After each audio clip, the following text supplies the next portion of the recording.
Glória a Deus. Senhor, honrado, digno, aquele que olha para nós com misericórdia todas as manhãs, aquele que trabalha enquanto nós dormimos, aquele que cuida de nós em cada detalhe. Pai, nós viemos prestar culto a Ti. Talvez nem todos nós que estamos aqui somos chamados para pregar ou para cantar, mas uma coisa é certa: todos somos chamados para Te adorar. E Jesus, coloque em nós, Pai, esse espírito de adoração. Nós queremos nos render, Pai, a Ti. Em nome de Jesus, amém. Glória a Deus. Agora hoje invertemos, né? Hoje estamos aqui para compartilhar a palavra de Deus. O pastor Estevão está no encontro ali em Chapecó, louvando a Deus ali, né? E nos comissionou hoje de trazer uma palavra. Me veio uma palavra ao coração. É um tema, não se ouve muito sobre esse tema, mas eu conto com a ajuda de Deus, né? E também com o apoio de vocês para estudarmos juntos esse assunto. Amém? Glória a Deus. Como uma família, a gente vai conhecendo cada membro daquela família e os demais vão apoiando ele para que o Senhor Jesus cresça, né? Nosso objetivo é que Deus cresça e o nosso eu vai diminuindo, né? Vai se rebaixando.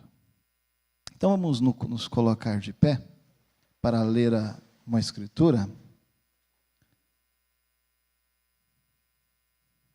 Sempre é um privilégio estar aqui, adorando a Deus. É em Gálatas, capítulo 3, versículo 6 em diante.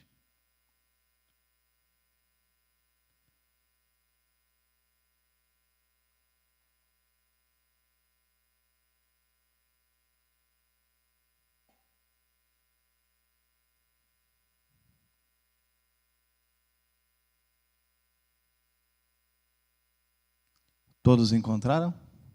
Amém?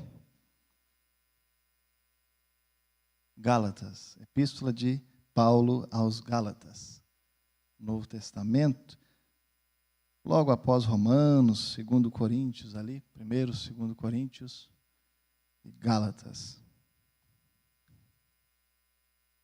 Então vamos ler. Diz assim: assim como Abraão creu em Deus, e isso lhe foi imputado como justiça. Sabei, pois, que os que são da fé são filhos de Abraão. Ora, tendo a Escritura previsto que Deus havia de justificar pela fé os gentios, anunciou primeiro o evangelho a Abraão, dizendo: todas as nações serão benditas em ti. De sorte que os que são da fé são benditos ou abençoados com o crente Abraão. Versículo 14, do mesmo capítulo 3. Para que a bênção de Abraão chegasse aos gentios por Jesus Cristo, e para que, pela fé, nós recebamos a promessa do Espírito. Incline a sua cabeça. Senhor, meu Deus, Pai, que possamos estudar um pouco mais aqui a Tua palavra nesta noite. que eu possa fazer notório o mistério do Evangelho. Jesus, abra, Pai, o nosso entendimento para compreender as Escrituras. Precisamos disso, Jesus. Ajude-nos, Deus, ajude-me também a sair da frente, para que possa a sua mensagem fluir por mim livremente. Em nome de Jesus, amém. Podeis vos assentar. Então, véspera de Dia das Mães, né? Véspera de Dia das Mães, fizemos semana passada aquela homenagem, foi uma homenagem muito linda. Depois vieram 5 casais, né, que faziam aniversário em maio, mas eu tinha feito em março, né? Eu acho que a coragem para vir aqui na frente só veio em maio, né? Ai, ai. E o pastor ainda passa uns apertos na gente, né? Fala, mas está muito baixo, mas é que eu estava com a voz um pouco rouca, né? A minha esposa disse que não colou essa desculpa, mas é complicado, né? É mais fácil a gente falar de Cristo do que falar de nós mesmos, né? E com a esposa, né, a gente tem que falar mais suave mesmo, né? E ainda mais com a esposa de Cristo, né? Temos que ter um cuidado. Meu precioso irmão, eu não me lembro o teu nome agora. Irmão Cláudio, isso já esteve ali conosco na editora também, né? Proseamos um pouquinho ali. Uma alegria tê-lo. Acho que tem mais irmãos, né? Se a irmã também nos visita, mais alguns irmãos. A irmã também está nos visitando, isso? Qual o nome da irmã? Amém. Vamos dizer, Deus abençoe para esses preciosos irmãos? Deus abençoe. Amém. Ai, temos mais irmãos ali atrás, que bênção. Mais o bebezinho. Olha aí que bênção. Deus os abençoe. Sintam-se em casa. Amém? Então, nós tivemos um ótimo final de semana e entregamos aquele livretinho chamado Feminilidade Sagrada. Por quê? Porque o irmão Brana vem e nos explica que Deus deixou uma sagrada herança para as mulheres, que é virtude, feminilidade e maternidade. E nós percebemos que durante o século XX e decorrer do século XXI, Satanás tem roubado a virtude de nossas moças, tem roubado a feminilidade também das mulheres e coibido o quê? A maternidade. Então são pilares que o diabo tem atacado, porque esses são pilares que mantêm a família de Deus. Como ele atacou lá em Gênesis, ele continua atacando hoje. Então por isso fizemos aquele trabalho. Hora que as irmãs, os irmãos tiverem um tempo, leem, eu creio que será de grande bênção. Porque quando, até brincava com alguém, né? Deus não fez a mulher para estar atrás do homem, mas também não fez para estar adiante, mas para estar do lado. Porque ele tirou, foi da costela. E quando o homem ou a mulher percebe o seu papel, a família só prospera. Eu até brincava com alguém, né?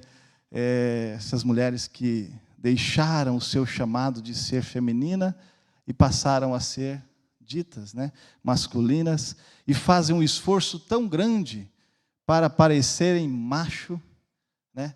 E eu disse assim, olha, nós estamos passando tanto trabalho para ser homem nesse tempo, né?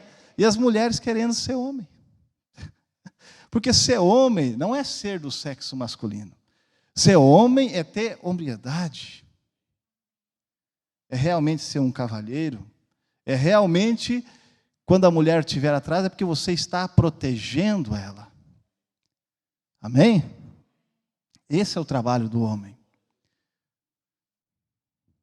Então, quando vocês tiverem um tempinho, leiam aquele livreto, é muito bom.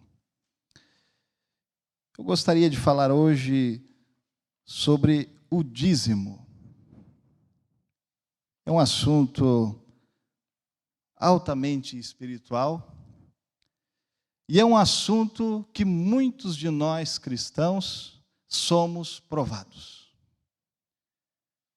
Tem um único lugar na Bíblia que diz assim: provai-me. E é um lugar onde somos provados, é no dízimo. Por quê? Deus consagrou aquela parte. Ele disse assim: santo será ao Senhor. A palavra santo quer dizer separado para um serviço. Então, o dízimo, ele é santo, ele é separado. E ele não me pertence, ele pertence ao Senhor. E como os cristãos são provados, como nós somos provados nisso? Estou com um livretinho aqui de um pregador da época de João Wesley, chamado Arthur W. Pink, ali do século XVI, se não estou enganado.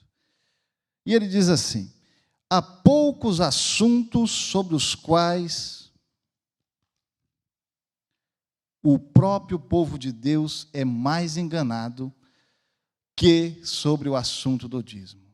O povo de Deus diz tomar a Bíblia como a sua única regra de fé e prática, mas justamente no que diz respeito às finanças cristãs, a maioria ignora totalmente os ensinamentos simples das Escrituras e tentam substituir tais ensinamentos simples por toda e qualquer coisa que a mente carnal pode vir a conceber. Porque aqui que está o problema. Ninguém mandou Abraão dar o dízimo para Melquisedeque. Não havia um mandamento dizendo: dai o dízimo ao Senhor no tempo do patriarca Abraão. Mas quando ele viu Abraão, viu Melquisedeque, ele lhe deu o dízimo de tudo. Como? Por revelação. Não havia nenhum mandamento para Abel oferecer um cordeiro em sacrifício a Deus, imolando, e o sangue teria que escorrer no chão. Não havia nenhum mandamento para Abel. Mas como ele fez o que era correto e o que agradava a Deus? Por revelação. E nós hoje temos, além destes exemplos daqueles que viviam no tempo da graça, como Abraão e Abel, porque a lei veio 10 séculos depois, nós temos o exemplo da lei, o mandamento, nos dizendo que devemos dar o dízimo. Mas quão bom, quão maravilhoso é quando o cristão faz por revelação. Quando já não é um esforço tão grande dar o dízimo.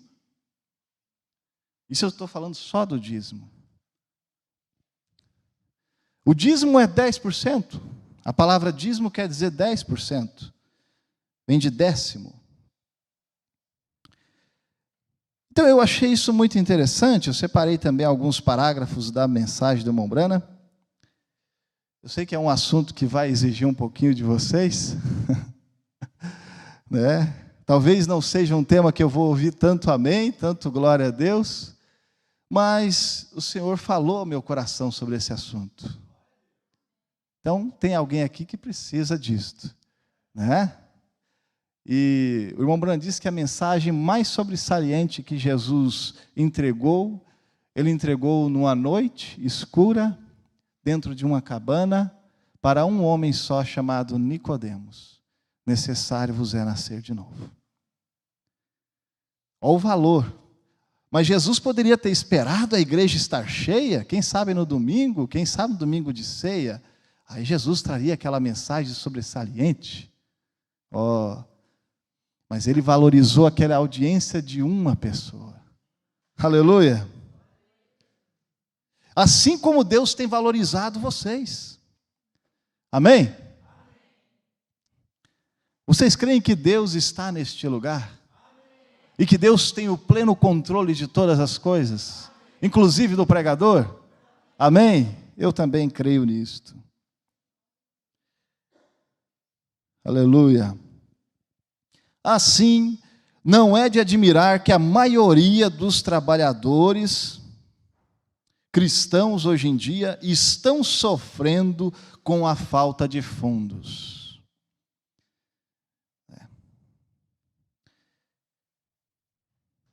Talvez você esteja sofrendo com a falta de fundos, com a falta de dinheiro, de recursos financeiros. As nossas contribuições devem ser regulamentadas pelo sentimento e impulso ou por princípio e consciência. Hoje o irmão Hércules pregou ali sobre dízimo, então, antes de terminar o culto, eu vou dar um jeito de dizimar. Porque ele pregou sobre isso. Ou, é isso que o autor está dizendo, que nós temos que fazer isso por princípio e consciência, porque é o certo a fazer. Mas mais profundo ainda, porque aquilo está em nosso coração fazê-lo. Amém?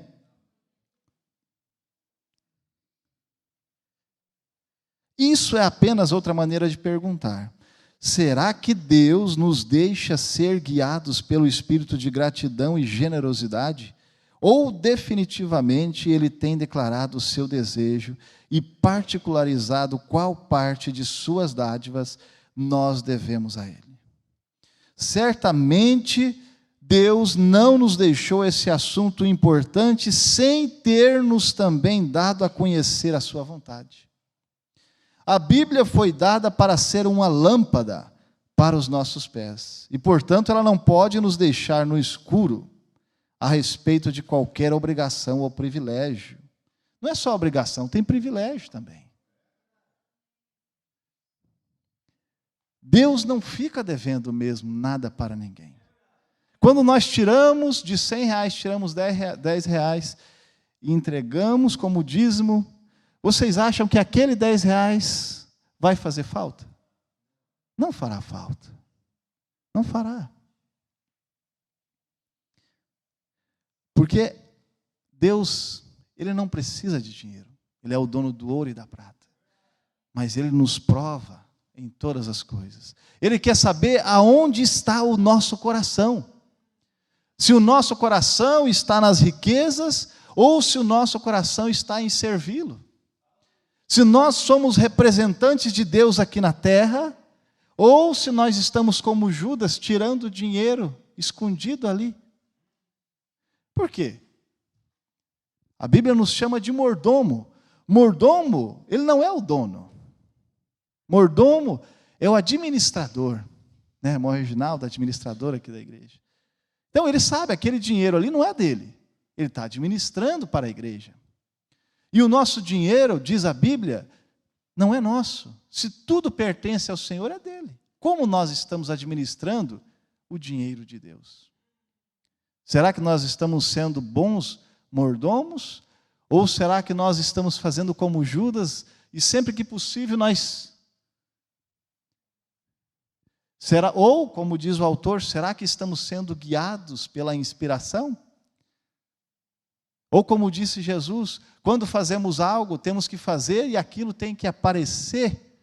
Ou estamos fazendo, mostrando uma mão e escondendo a outra. Como nós estamos fazendo as coisas para Deus? Nós temos que seguir o exemplo de Jesus. Jesus fazia a vontade do Pai, nós estamos fazendo a vontade do Pai? Deus está nos chamando para isso. Para sermos cristãos acima da média. O meu rapazinho mais velho fez uma prova, ele tirou uma nota média. Aí eu falei, se você tirar uma nota média, você vai ter um salário médio. Você não quer ter um salário alto? Então você tem que se esforçar mais. E se nós queremos ir para o alto, nós temos que nos esforçar mais. Sabe por quê? Nós estamos com, não é só os bolsos cheios de dinheiro, nós estamos com os corações também cheios de sentimentos ruins. Tudo isso é pesado. Quando o grande imã vier passar sobre nós, como a gente vai subir com tanto peso no coração?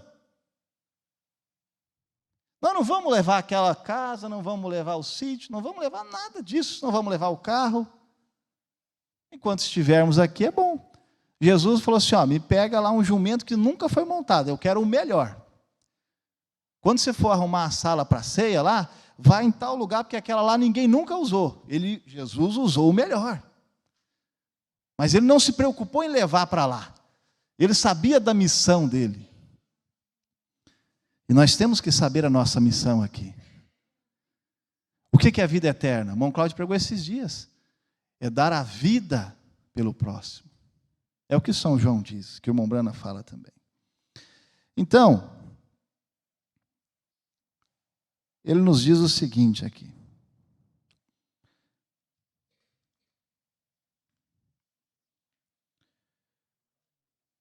O mesmo se vê em relação ao dízimo hoje em dia. Somos incapazes de voltar para as páginas mais antigas das Escrituras e mostrar assim diz o Senhor.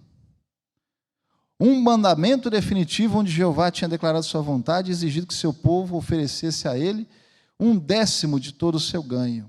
Ou seja, não tinha mandamento lá em Gênesis, é isso que ele quer dizer. O mandamento veio lá em Deuteronômio, ali com Moisés ali. Moisés não tinha nem nascido. É isso que ele quer dizer. Em Gênesis 14:20 está escrito: e deu-lhe o dízimo de tudo. Abraão deu o dízimo a Melquisedeque. Nós não somos informados porque ele fez isso.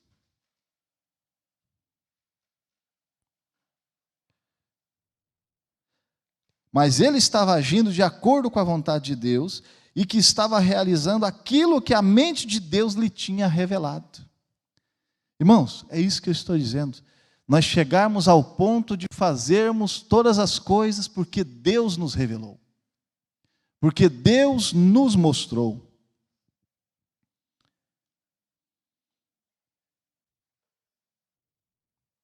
Sobre Jacó,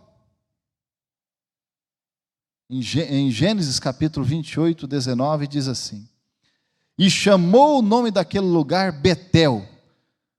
Você se lembra das circunstâncias? Esta foi a noite que Jacó estava fugindo de Esaú, tendo abandonado o seu lar, ele estava viajando para encontrar Labão, e naquela noite, enquanto estava dormindo, ele teve uma visão. E Jacó fez um voto dizendo: se Deus for comigo e me guardar no caminho que vou seguindo, e me der pão para comer e vestes para vestir, de modo que eu volte em paz à casa de meu pai, então o Senhor será o meu Deus, e esta pedra que tenho posto como coluna será a casa de Deus, e de tudo quanto me deres, certamente te darei o dízimo. Fazei prova de mim.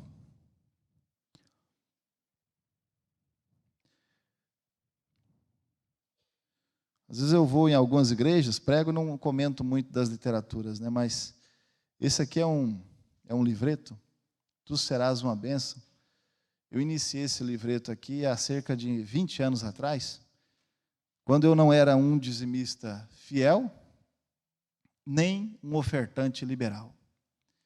E vivia de uma maneira muito pobre, podemos dizer essa palavra, em necessidade. Por quê?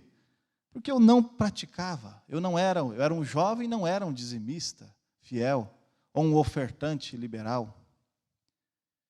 E um dia, em Goiânia, o pastor saiu daqui, foi pregar lá, e ele disse assim: você não dá, não é porque você não tem porque você não dá. Aí aquilo foi virando uma chavezinha na minha mente. Como assim? Mas eu não tenho, por isso que eu não dou. Aí você vem e diz que eu não dou, porque... Como assim? Então aquilo foi... Daqui a pouco ele disse assim: ninguém é tão pobre que não possa dar, nem tão rico que não possa receber. Opa! Porque a natureza do cristão, ela é uma natureza doadora. Não é assim? O pai está ali fazendo alguma coisa, a mãe está fazendo alguma coisa ali, está ali na cozinha, daqui a pouco, vamos chamar o fulano.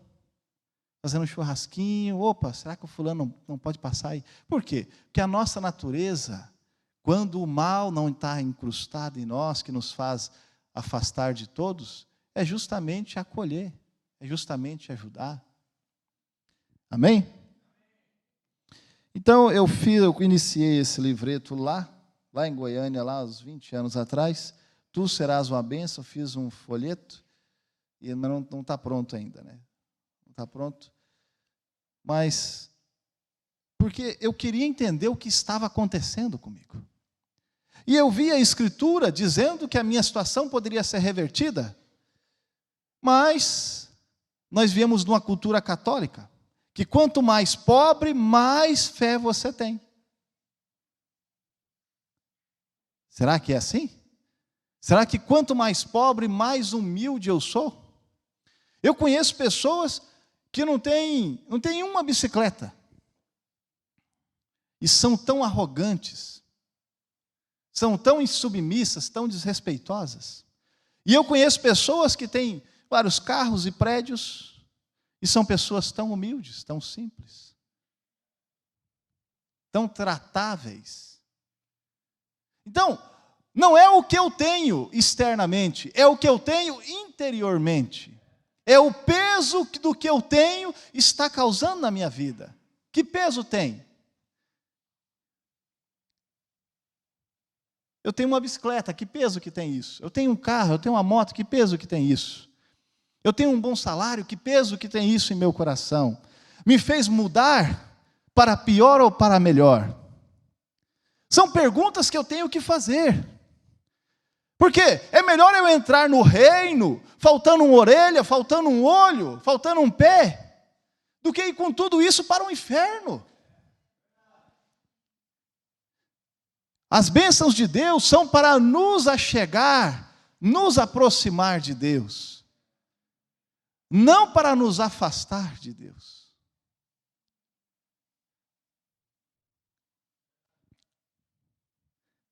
Glória a Deus. E Deus sabe por que estou falando isso. Não leve para o lado pessoal. Não sou eu, é Deus. Amém?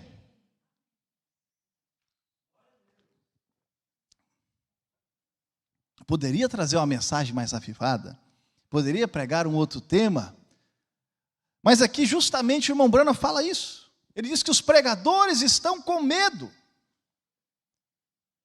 Agora, nós temos que seguir a inspiração. Se Deus dirigir, vamos falar. Se não dirigir, não vamos. Nós temos que ser sensíveis. Amém? Então, o irmão Branham, na mensagem Deus sendo mal entendido, ele diz assim, no parágrafo 43 em diante. Perguntaram para ele: pode um cristão ir para o céu se ele ou ela não paga o dízimo? Agora, esta é uma pergunta, esta é uma que eu não poderia responder escrituristicamente. Agora, Pai, Filho e Espírito Santo, se o ministro é sincero, apenas deixe-nos saber, veja você, estaremos contentes. O irmão Neville, eu, o irmão Beller, o irmão Collins, ou qualquer ministros aqui que são ordenados a este ministério e assim por diante, pode fazê-lo. Agora, se um cristão vai ao céu porque não paga o dízimo, eu não poderia dizer sim ou não para aquilo, mas eu realmente creio que cada cristão está obrigado a pagar os dízimos, porque é um mandamento do Senhor. E bendito são aqueles que cumprem todos os seus mandamentos, para que eles possam ter o direito de entrar na vida, na árvore da vida. Agora, eu realmente creio que pagar dízimo é essencial numa experiência cristã. Pois eu chegarei naquilo em outra pergunta, em poucos minutos. Eu sei. Tem outra pergunta aqui. Irmão Branham, não sente você que cada um que alega ser cristão deve pagar o dízimo? Pagar seu dízimo na casa do Senhor? Porque vocês pensam que não? Porque vocês são bem ensinados. Mas tem doutrinas por aí que eles já não dizimam mais. Ou eles mandam dízimo lá para Jeffersonville, ou eles mandam dízimo, dão para uma viúva. E assim, eles estão que nem Caim. Porque qual foi o problema no início? Nós tínhamos, no início, 2 adoradores. Um adorava por revelação, esse era Abel. Ele foi lá, pegou um cordeiro, o mais bonito, sem defeito nenhum, e ele disse assim: eu sei que o pecado veio através do sangue, eu vou imolar, eu vou fazer um sacrifício, por revelação. E o outro foi Caim, porque Caim, ele só olhava o exterior, mas o sangue da ovelha está dentro, a bênção está dentro, a redenção está dentro. Por isso que quando vieram com a lança no lado de Jesus, saiu o quê? Água e sangue. Aleluia.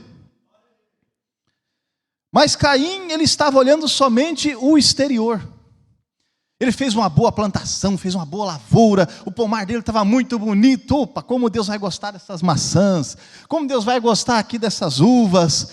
E ele fez aquele altar de frutos da terra.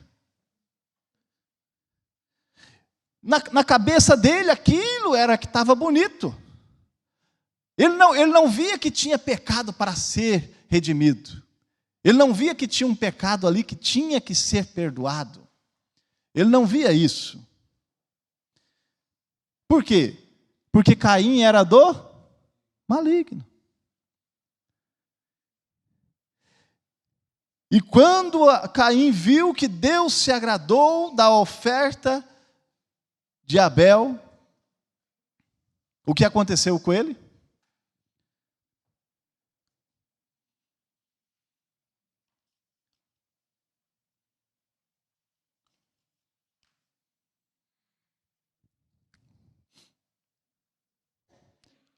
O arrebatamento, parágrafo 43. Na Bíblia, Caim e Abel tinham uma Bíblia para ler, mas foi revelado a Abel. Pela fé, Abel ofereceu a Deus maior sacrifício do que Caim, pelo qual alcançou o testemunho de que era justo, dando testemunho dos seus dons, e por ela, depois de morto, ainda fala. Na mensagem Dia de Vitória, parágrafo 17. Há uma razão para isto, há uma razão para que que este sangue humano fosse derramado. E descobrimos que a primeira razão foi por causa do ciúme, que Caim estava com ciúmes de Abel, porque Deus havia aceitado o sacrifício de Abel. Hebreus 11 nos diz que Abel ofereceu a Deus um sacrifício mais excelente do que Caim. E Deus testificando isto, e Caim naturalmente tendo ciúme disto, porque o seu sacrifício foi rejeitado, de Abel foi aceito. E Abel o fez por fé.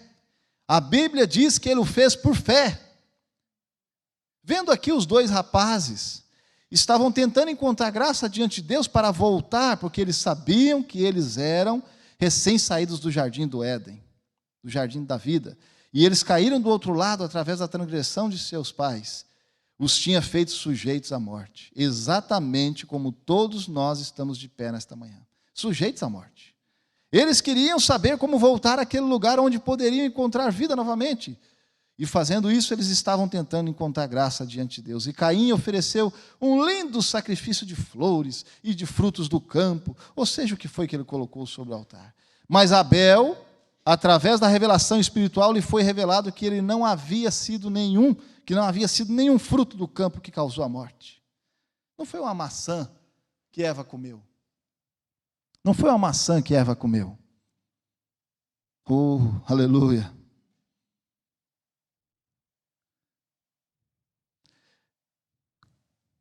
Então, ele ofereceu de volta o sangue de um substituto inocente. E Deus o aceitou. E aquela tem sido a propiciação de Deus por nossos pecados. Porque nós temos que ver para onde nós estamos pendendo. Porque a árvore, para onde ela pende, para ali ela cai. Se muitas vezes nós percebemos que nós temos que, certas atitudes estão indo pelo caminho de Caim, nós temos que regressar. Porque o caminho de Abel, a atitude de Abel, é dolorosa. Você tem que fazer sacrifício. Você acha que Deus vai gostar disso aí? Um bicho morto em cima de uma pedra aí. Olha aqui, que bonito isso aqui, Deus vai gostar disso aqui. A aparência. Cadê? Cadê as maquiagens, né? Cadê os brincos? Cadê os colares? Cadê tudo isso? Mas a gente vê que as filhas dos homens se vestem assim. Mas as filhas de Deus não. Tem uma diferença entre os que servem a Deus e os que não servem. Mas a tua mulher ela não faz tal coisa porque você manda. Será que é porque nós mandamos aqui, nós que somos maridos? Ou é porque as irmãs têm fé própria? As irmãs estão operando sua própria salvação? Eu creio que seja isso. Amém? Então, o sacrifício de Abel incomodou Caim, porque agradou a Deus. Talvez o que você esteja fazendo, você está passando luta no trabalho, na escola, até mesmo na igreja, por quê? Está agradando a Deus. Agora, a gente vai ver Abel revidando? Não. Mas ele foi morto por seu próprio irmão. O primeiro crime da Bíblia, o primeiro crime no mundo, foi o quê? Foi fratricídio que chama, né? Foi um irmão matar o outro irmão. Então, nós temos que estar vigiando isso. Eu não quero ir pelo caminho de Caim. Eu não quero matar o meu irmão com as minhas palavras, com os meus achismos. Porque um tinha revelação, o outro tinha achismo. Ele não se aproximou de Deus ao ponto dele ver o que Deus queria que ele fizesse. Ele se ocupou demais nas lavouras, ele se ocupou demais no trabalho, enquanto Abel estava pastoreando as suas ovelhinhas. Irmãos, nós temos que gastar mais tempo buscando ser uma ovelhinha para Jesus. Ver como é que está indo os nossos caminhos. Do que nas lavouras, nos trabalhos da lida.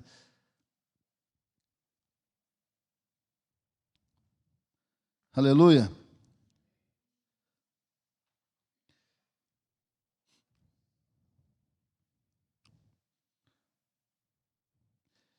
Então o irmão Brana vem e diz: não sente você que cada um que alega ser cristão deve pagar o dízimo? Pagar seu dízimo na casa do Senhor? Por favor, me dê escritura para esta pergunta. Alguém estava perguntando, irmão Brana. Alguém estava preocupado, querendo fazer o que é certo. Talvez até aqui você não fez o que era certo, mas daqui em diante você muda o teu caminho. Você sai do caminho de Caim, do caminho de achismo, e vai para o sacrifício de Abel. Aleluia. Pode ser que o mundo não esteja aprovando o teu sacrifício, né? Mas Deus está aprovando. E quem é que importa que aprove? Para mim é Deus. O meu vizinho, a minha vizinha, meu colega, minha colega, estou pouco lixando. Não me interessa a opinião dele, dela, não. Porque no final das contas, eu estou esperando o meu amor. Eu estou esperando o meu noivo, estou esperando o meu esposo. Aquele que me deu a promessa. Aleluia. Então o irmão Brana, no parágrafo 111 da mensagem Deus sendo mal entendido, ele diz assim: correto. Isto é correto. O que a Bíblia diz em Malaquias capítulo 4. Um homem roubará a Deus? E você diz: onde te roubamos? Nos dízimos e ofertas para a minha casa. E provai-me, diz o Senhor, se eu não vos abrir as janelas do céu e derramar sobre vós bênção tal, que dela vos advenha maior abastança. Isto é um desafio para qualquer indivíduo. É um desafio. Um desafio é uma coisa que você tem que se sobressair para vencer. Eu estou caminhando aqui, daqui a pouco aparece uma poça d'água e eu não tenho como passar por lá, nem passar por aqui. Então eu vou ter que pegar um espaço e pular. Mas eu venci um desafio.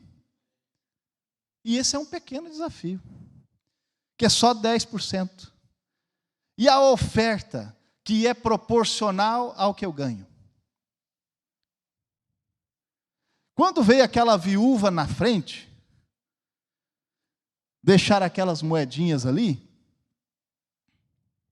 com certeza Judas, porque Judas ele era o mais amoroso, né? Como ele gostava dos pobres, eu fico pensando assim, né? Ele viu aquela mulher vir com um guento e lavar os pés de Jesus, ele ficou tão preocupado com os pobres, né? E aí quando veio aquela viúva, com certeza, deve ter, né? E ela veio e colocou as 2 moedinhas. Aí Jesus olhou e falou assim, ela foi a que deu a maior oferta. Por quê? Porque foi proporcional, e se olharmos, foi além. Ela fez algo que a gente diz assim, tem uma palavra em português que chama extraordinário. Né? E ela fez algo além das expectativas. Nem foi proporcional, porque ela ficou sem nada. Agora, para nós entendermos o que é uma oferta proporcional. Se eu ganho R$1.000, e eu tiro o meu dízimo, que é R$100, e eu chego aqui e oferto R$50. Né? Aí, o irmão Giovanaz lá, aí ele ganha R$10.000. Amém? Ele ganha R$10.000. Está chegando perto, né? Amém. E aí ele chega aqui, ele dá os dízimos, tira os R$1.000 de oferta, ele quer ser o maior dizimista. Tem gente que fica preocupado, eu não quero dar um dízimo tão grande assim. Mas gente, é 10%. Você prefere dar um dízimo de R$100, então ganhar só 1.000. Nós temos que colher, confiar e querer essas promessas de Deus para nós. Então, o irmão Giovanaz ganha R$10.000, dá R$1.000 de dízimo, e ele chega aqui, isso que eu ganhei 1.000, ofertei 50. E ele chega aqui e dá R$70. Foi mais que eu, não foi? Mas foi proporcional ao que ele ganha. Então, nós muitas vezes somos fiéis no dízimo, mas na oferta nós somos legalistas. E eu vou dizer para vocês, nós poderíamos ter muito mais se nós realmente fôssemos servos de Deus nessa área. Mas o que acontece? A gente vê a história do rei Uzias na Bíblia. Ele era um homem que apoiava, e pegou os sacerdotes, e cuidava deles, e pegou Isaías, era profeta, era seu amigo, e Isaías admirava o rei Uzias, né? Isso aí, e admirava ele. Até que um dia ele falou assim, peraí, eu tenho dinheiro, eu tenho um reino, eu tenho os melhores cavalos, eu tenho as melhores carroças. Peraí, eu também posso ser um pregador? Peraí, eu também falo bem, eu sou o rei. Mas cada um no seu lugar. Cada um no seu lugar. Porque tem pessoas que são chamadas. Teve um irmão que entrou em contato comigo, ele falou assim, irmão Hércules, eu fiquei muitos anos assim numa luta, uma dificuldade, porque eu não cantava e eu não pregava. E eu não sabia qual que era o meu ministério. Até que eu descobri que o meu ministério era ajudar financeiramente na obra, sem aparecer. Porque o cantor aparece, o pregador aparece, mas o contribuinte, sincero, ele não aparece. Mas é o mais abençoado. A Bíblia diz que tinha as mulheres que ajudavam Jesus com as suas riquezas. Será que nós não podemos ser essa noiva que ajuda Jesus com as suas fazendas, com as suas riquezas? Que ajuda a obra? Então, nós temos que descobrir o nosso ministério. E por que Deus tem colocado riquezas em nossas mãos? Será que é para nós aplicarmos? Ou será que era para nós segurarmos? Ah, mas amanhã pode vir uma crise braba, né? Vai saber, né? Gente, Deus está ali com o seu depósito cheio. Ele está ali querendo abrir as janelas do céu para nos abençoar. Mas nós não conseguimos abrir nem a mão para receber as bênçãos dele. Porque não tem como receber bênção de mão fechada, gente. Nós temos que abrir as mãos para que Deus possa colocar as bênçãos ali. Amém. Ainda bem que vocês entendem que é a palavra de Deus. Que bênção, né? Irmãos, Deus tem tantas bênçãos para nós. Diz que o sujeito vivia numa dificuldade aqui, mas ele era de muita oração. Ele orava, mas sempre numa dificuldade tremenda. E ele, quando ia orar, ele nunca pedia uma bênção material. Está morando de aluguel, não pedia uma casa própria, tá sem carro, não pedia, e é sempre assim, não, eu tenho que pedir. Ele ia orar e ele era bem cristão mesmo, ele orava pelos outros, para Deus abençoar os outros. Ficava feliz quando Deus abençoava os outros. Mas ele mesmo, ele achava que ser crente é assim. Não, mas eu não preciso pedir isso, eu quero ser bem crente mesmo. Gente, como é que eu vou ser bem crente? Se eu estou com meus filhinhos ali passando fome, ou precisando de uma fralda,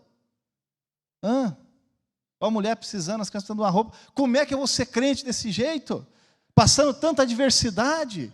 E não é por culpa que Deus não quer me abençoar, é por culpa que eu não quero receber. Porque se eu sou... não estou dizendo isso que você não vai trabalhar, não. Nós temos que cuidar desse legalismo também, né? Não.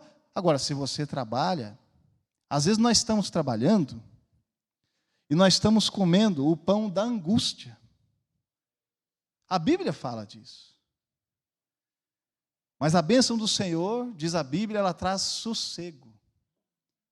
E será que nós conseguimos ter sossego na hora de dormir?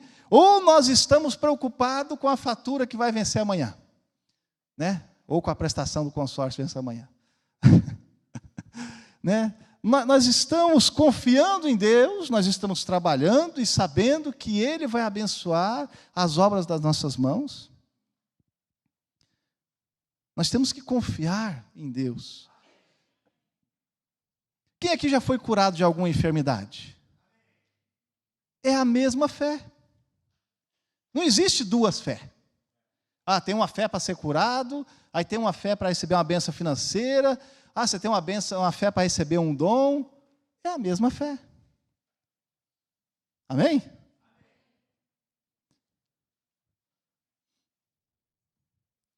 Então, o irmão Branham vem dizer, isto é um desafio. É um desafio. Mas nós podemos superar esse desafio.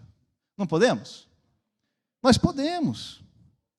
Porque a Bíblia diz assim, tudo posso naquele que me fortalece. Amém?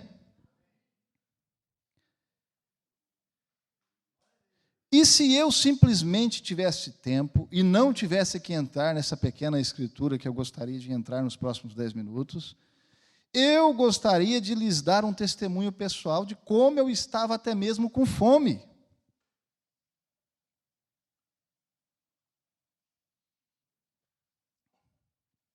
O próprio irmão Branham, na mensagem Deus sendo mal entendido, parágrafo 112 agora. Então, e minha mãe e os outros com fome, meu pai enfermo, porém eu separava o meu dízimo primeiro. E o entregava a Deus, e você devia ver o que acontecia. Mas o que acontece quando nós passamos por um momento de luta ou de dificuldade? Muitas vezes nós seguramos aquela semente que devia ser plantada. Porque a semente, ela tem que ser plantada na estação certa. Para cada semente tem uma estação. E nós temos que observar, o dízimo é uma semente. A oferta, a contribuição é uma semente. Então o irmão Branham diz assim, você tem que ver o que acontecia. Eu nunca vi em minha vida qualquer homem ou mulher que, ainda que ganhe unicamente $1 por semana, traga os 10 centavos daquele dinheiro e o coloque na casa do tesouro ou na igreja onde assistem, que Deus não lhes haja abençoado. Se assim não é, podem me chamar de hipócrita. Eu lembro que vários anos atrás, né? Eu era um jovem ainda, fiz 11 anos de casado. Eu fui lá, quando o pastor Estevão tinha aquela casa de radiadores ali, e tinha um rapazinho que foi trabalhar com ele ali, e era crente aquele rapazinho. E aí ele disse que esse rapazinho contou uma história para ele, que o pai dele não era dizimista. E aí o pastor do pai desse jovenzinho que foi trabalhar com o pastor Estevão ali, falou para ele, falou assim, ó, você entrega o dízimo. Se faltar comida na tua casa, você pode vir aqui que eu te dou. E nunca faltou. Ô, irmãos, é que vai misturando, as tuas atitudes, as minhas atitudes, vão misturando com a nossa fé.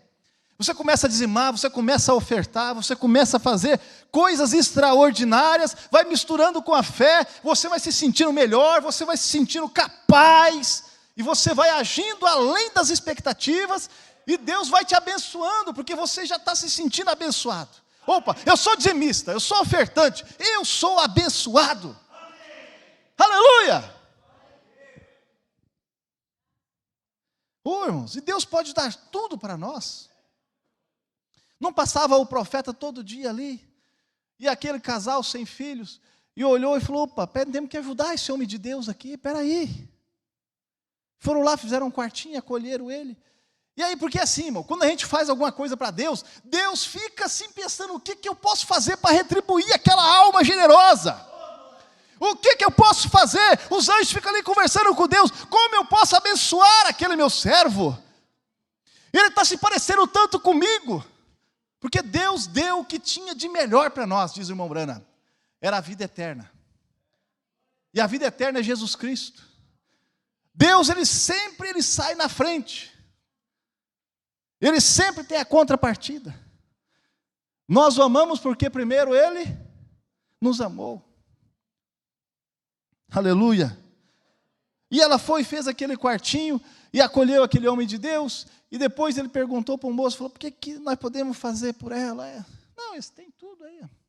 Tem casa boa, tem móveis, tem carro, tem isso, tem aquilo outro. Né? Atualizando a história.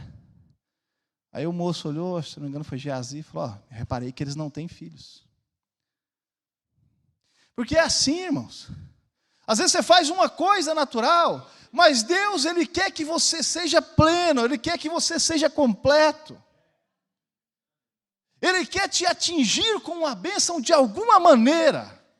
Ele não quer que você saia do mesmo jeito que você entrou na presença dele. Aleluia! Diz a Bíblia, aquele que empresta, aquele que dá ao pobre, empresta a Deus. Talvez se você me emprestar, talvez amanhã eu não vou ter para pagar. Eu posso te enrolar até outro dia e talvez nem pague. Mas com Deus é diferente. Ele cumpre todos os seus compromissos. Chegou no dia, está ali. No primeiro segundo da virada. Pode olhar que está lá. Mas nós nos esquecemos. Nossa memória é curta. Mas Deus não. Logo que aconteceu, aquele casal teve um filho.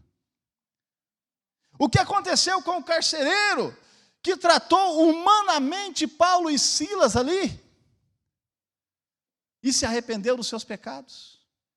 Paulo disse, não é só você que vai ser salvo, você, tu e a tua casa. Porque Deus vai dar o que nós precisamos, irmãos. Talvez não é dinheiro que nós estejamos precisando agora, mas, como Het Muse, né? O que ela precisava? O que ela queria? A salvação dos filhos. Depende o que é mais importante. Diz o irmão Branham, ela podia pedir $1 milhão que aparecia ali. Mas o que ela queria? A salvação dos filhos. Irmãos. Esses dias eu estava ouvindo o caso, morreu alguém, e era uma mãe cristã. Não me lembro onde foi essa história. E depois, ela orava para o filho se converter. Em vida ela não viu. Mas após sua morte, aquele filho veio. Porque as orações, irmão, elas vão acumulando ali. Deus vai olhando, Deus vai vendo. Não pense que Deus não está vendo. Aleluia. Eu vou caminhar para encerrar. Glória a Deus. eu encerrar aqui com a escritura aqui, vamos para os nossos lares. Mas é bom também a gente saber essas coisas, né, irmãos? Eu li 3 páginas aqui do meu estudo aqui. Mas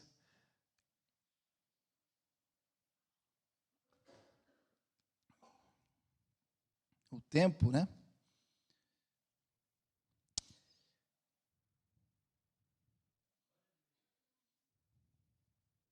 Glória a Deus.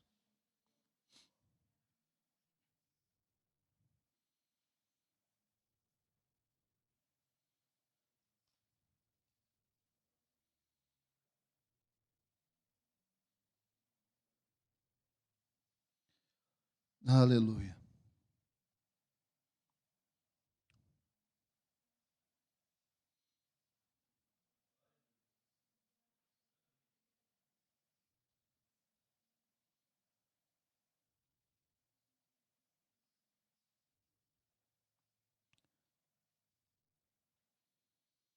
Fazendo prova de Deus. Agora, vamos tratar mais estreitamente com o texto em si.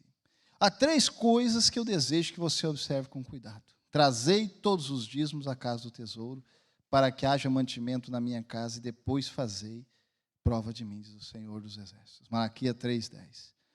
Meus amigos, esta é uma expressão assustadora e notável. Deus diz: prove-me.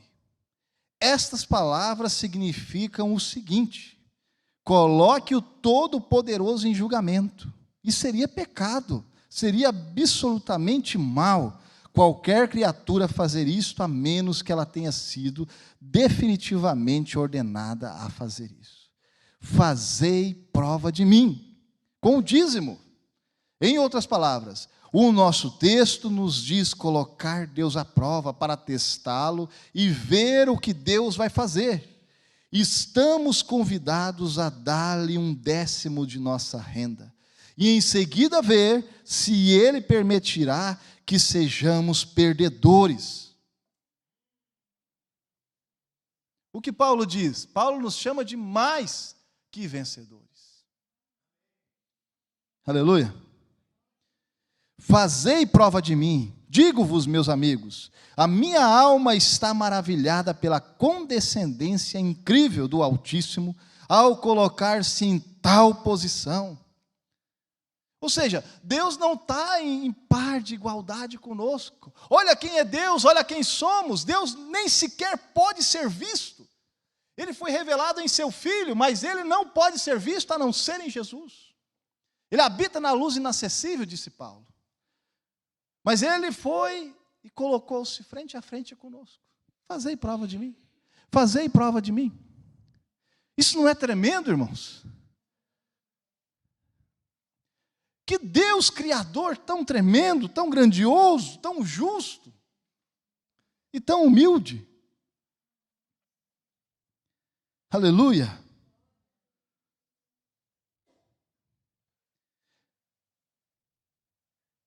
Deus permite ser colocado em julgamento por nós. E o dízimo é um processo de prova. Ele é um meio pelo qual podemos demonstrar no reino material a existência de Deus e o fato de que este é soberano sobre todos os assuntos temporais. Se você tiver qualquer sombra de dúvida em sua mente e coração para saber se Deus existe ou não, ou quanto ao fato dele controlar todas as coisas temporais, você pode ter essas dúvidas removidas por uma demonstração absoluta da realidade da existência de Deus e do seu controle sobre os assuntos temporais. Como? Por de forma regular, fiel e sistemática, dar-lhe 1/10 de sua renda bruta e depois ver se ele não vai deixar, se ele vai deixar você ter prejuízo ou não. Irmãos, quantas pessoas que a gente já ouviu falar que nem eram cristãs e praticavam e pagavam o dízimo e Deus honrava a fé delas. É uma lei universal. Deus criou essa lei. É a lei da semeadura. Tantas coisas, né, poderiam estar entrando, mas eu estou resumindo bastante aqui. Então, eu achei isso muito interessante. Qualquer um que ousar fazer isto, ele será abençoado. Agora, sabe o que eu fico pensando? Às vezes o ímpio, ou o incrédulo, o iníquo, ele está ali praticando e está sendo abençoado. E eu que estou aqui adorando, dizendo-me como um cristão, estou perdendo esta oportunidade.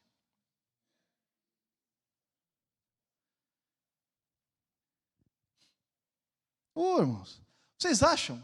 A igreja é como a mulher de Jesus. Se nós maridos aqui nos esforçamos, né, para comprar os melhores vestidos, para cuidar, para dar a melhor casa, para cuidar de nossas esposas, vocês acham que Cristo não teria um cuidado muito maior com a sua igreja?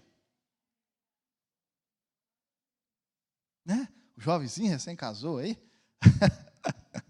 né? Fez a casa, caprichou, fez isso, aquilo, outro. Por quê?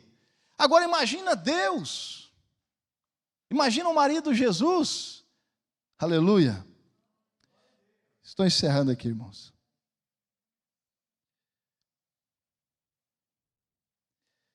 Aleluia. E depois ver se ele vai deixar você ter prejuízo ou não. Às vezes a pessoa, ela vai lá, o negócio da pirâmide, coloca 100 e ganha 200.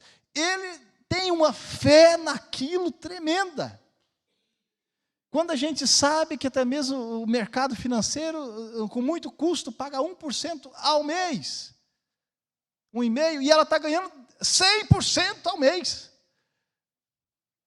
Como isso é possível? Mas tem uma fé naquilo que é errado. O irmão Branham diz assim: não entre em negócios que prometem enriquecer do dia para a noite. O irmão Branham diz isso. Porque esse sistema Ponzi aí veio lá dos Estados Unidos. Inclusive o Ponzi morreu aqui no Brasil, né? Veio se esconder aqui. Então nós temos que ver os investimentos que nós estamos fazendo. Aí na hora de ofertar, aí eu venho e fico catando moedinha. Né? É tão feio isso. Ou fico procurando, às vezes eu tenho um bolo de notas, fico procurando a menor nota. É fácil nós vermos o nível de fé que nós temos, pelo apego às coisas materiais. Mas para investir lá na piramidezinha lá, aí o dinheiro tem uma fé tremenda, irmãos. Jesus falou que a semente, essa semente que nós colocamos aqui, como Isaac, ela vai produzir 100 por 1. É a nossa fé ao plantar. É saber, como eu li no início, nós somos filhos de Abraão. Isaac plantou uma semente, veio 100 sementes. Se eu sou filho de Abraão, vai sim, mas não numa pirâmide. Eu tenho que colocar no lugar certo. A semente tem que ser plantada no lugar correto. Se eu plantar nas pedras, o que acontece? Vem o sol, ela se queima, vai embora. E às vezes nós pegamos todas as sementes que temos e colocamos numa coisa que não faz nem sentido.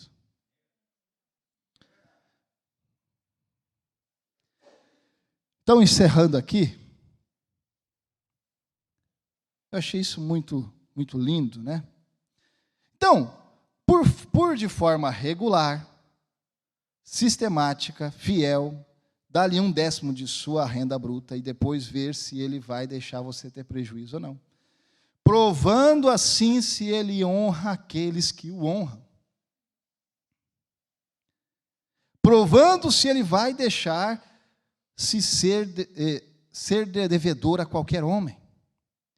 Ele diz: prova-me, coloca-me à prova. Vós, santos, temerosos, não importa se sua renda é de apenas $1. Ele aqui ainda colocou pouco, $1 por dia, né? O Brana colocou $1 por semana. E você tem que fazer de tudo e além para conseguir sobreviver. Tome 1/10, dedique-o ao Senhor e depois verá se ele permanecerá com o seu devedor.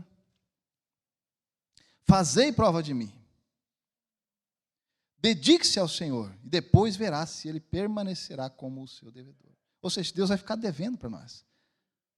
Ele diz: experimente para ver se sou digno de sua confiança. Coloque-me à prova e veja se vou decepcionar a sua fé. Como dissemos acima, Deus designou o dízimo como uma prova de fé, para o desenvolvimento da fé. Se o jovem cristão só começasse a provar a Deus no reino material, provando da forma prescrita, que confirmação teria? Isso é um alerta, né? As moças que vão casar, se o rapaz não é dizimista, não é ofertante, o que pode acontecer? Você deveria se preocupar. Não adianta ser bonitinho se não é ofertante, não é dizimista. É bonitinho quando tem comida na mesa. É bonitinho quando você tem roupa para aquecer. Porque fica feio logo, logo. Irmão, se faltar dinheiro, fica feio logo, logo. Não adianta. A Bíblia diz que o dinheiro a tudo responde. Então ele está exortando o jovem aqui. Como isso iria capacitá-lo a confiar em Deus nas coisas temporais? Uma das coisas mais difíceis que o cristão costuma encontrar em fazer. Para concluir, eu quero dar-lhe algumas sugestões práticas. Elas são muito importantes e muito simples. Na questão do dízimo, amigos cristãos, sejam tão rigorosos, cuidadosos e sistemáticos como vocês são em matéria de negócio.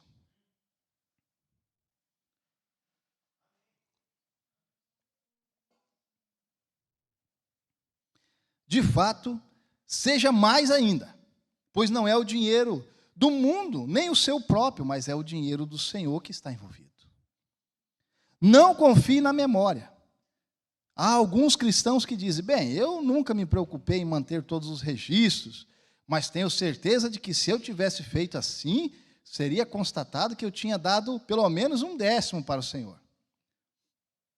Alguns de vocês até poderiam se surpreender pela descoberta se vocês mantivessem um registro e dessem uma olhada lá de quanto menos do que o 10º vocês tinham dado.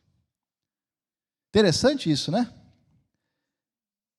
São bons conselhos.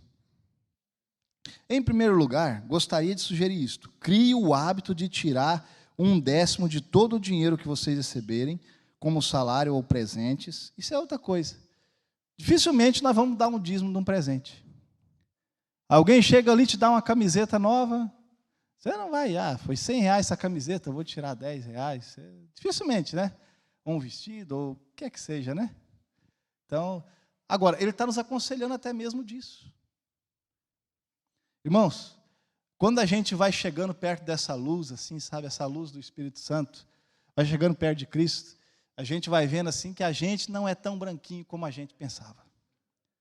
Sabe? A gente não era tão certinho como a gente. E geralmente os cristãos sempre se acham em problemas. Por quê? Porque eles querem se parecer com Cristo. Então, a mínima coisa ele quer consertar. Aleluia. Então, gostaria de sugerir isto, que crie um hábito de tirar 1/10 de todo o dinheiro que vocês receberem, como salário ou presentes. Subtraia 1/10 e coloque numa carteira separada, ou numa caixa, ou saco, ou bolsa. Ou seja, esteja um cantinho do dízimo ali. Ali é o lugarzinho do dízimo. Aleluia. Isso é o que significa quando se diz, 1 Coríntios 16, ponha de parte. Paulo fala isso. Aquela caixa ou bolsa passa a pertencer ao Senhor e não a vocês. É sagrada a Ele. Formem o hábito de tirar 1/10 de tudo que vocês receberem. É o hábito, irmãos. É o hábito. Agora, é tão bom você pegar o hábito de tirar o dízimo, sabe por quê? Você também está com o hábito de ganhar também. Você está toda hora lucrando, você está toda hora tendo lucro, e você está toda hora tirando o dízimo. Pô, irmãos, que bênção é isso? Forme o hábito de tirar 1/10 de tudo que vocês receberem. Logo que receberem, colocando em um compartimento separado pertencente ao Senhor. Em segundo lugar, obtenham um pequeno livro ou caderno e em uma das páginas anotem a data e todo o dinheiro ganho durante aquela semana. Isso não lhes tomará muito tempo. No final da semana, façam a anotação em uma página de quanto ganharam, e na outra, anote o dízimo pertencente a Deus. E em seguida, em terceiro lugar, peçam em oração que Deus te guie aonde dar e usar na obra. Claro, nós sabemos que é aonde nós nos alimentamos, né? Na casa de Deus. Estas finanças não são suas, são dele. E lembre-se de que você ainda nem começou a dar até que você tenha pago o dízimo. Nós chegarmos ao ponto de virmos aqui ofertar na salva, sendo que nós nem começamos a dar. Nós não pagamos o dízimo. Que coisa. A generosidade, além do dízimo, vem em seguida. O dízimo é do Senhor, não é de vocês. Ele pertence ao Criador. Portanto, não o dê a qualquer um. Vocês não começarão a dar até que tenha dado os seus dízimos. Vamos colocar de pé?